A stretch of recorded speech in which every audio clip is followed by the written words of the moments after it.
I go to prepare a place for you. And if I go and prepare a place for you, I shall come again and receive you to myself, that where I am, you might be too. And where I go, you know, and the way you know. Ooh. Now, if you're thinking like a Christian, you think he's talking about heaven. No, he's talking about what the kingdom looks like. The way you know. What's the way? The Torah. The relationship of covenant. Now, he says, I go to prepare a place for you. Now, bear in mind, he's talking about this in the context of, I hate to jump forward in this, but he says in verse 17 that the Father will send the Helper, the Spirit of truth, okay? And he says, I'm not going to leave you orphans, I'm coming to you.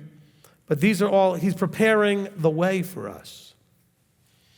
He's not just going to prepare a place so that people think of him as like a master builder going to build a nice house and build all these rooms for you, and he's preparing it and setting out the linen and everything. What do you think, that's what he's doing? No, I'm going to take this deeper. Verse 2, you know what he's doing? And he explains that in verse 17 when we start, verse 17, where it talks about him coming into you and what the Spirit is and everything else. He's preparing you as a place. Do you not know that you are the dwelling place of the Ruach?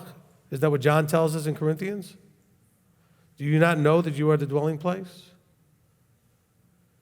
He's going so that he says, if I don't go, then I can't give you the help that I need to give you, because I'm going to do that through the Ruach, through my indwelling you. So for you to get prepared, you need the help I'm going to give you. Not just my physically being here and doing things and you're watching me and I'm teaching you stuff, but I'm going to be with you 24/7. You'll have access to me all the time.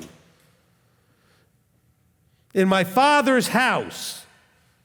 So we are all, by the way, in him. He's not just in us, right? So in my Father's house, the kingdom, there's a place for you. But you're not prepared to be in that place. I have to go so that I can prepare you to be in that place. Did you follow that? Is that different than you've heard? I've got to go. There you can clap. Because then I can do the work in you from that place of connecting through the Ruach with you.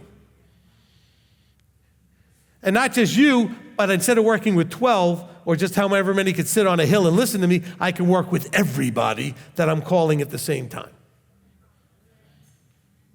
I won't be restrained to the physical flesh body and how many people can hear me speak. So he says, and if I go and prepare a place for you, I shall come again and receive you to myself. But I'm going to be receiving you when you've been prepared to be like me. Then I'm going to come and receive you.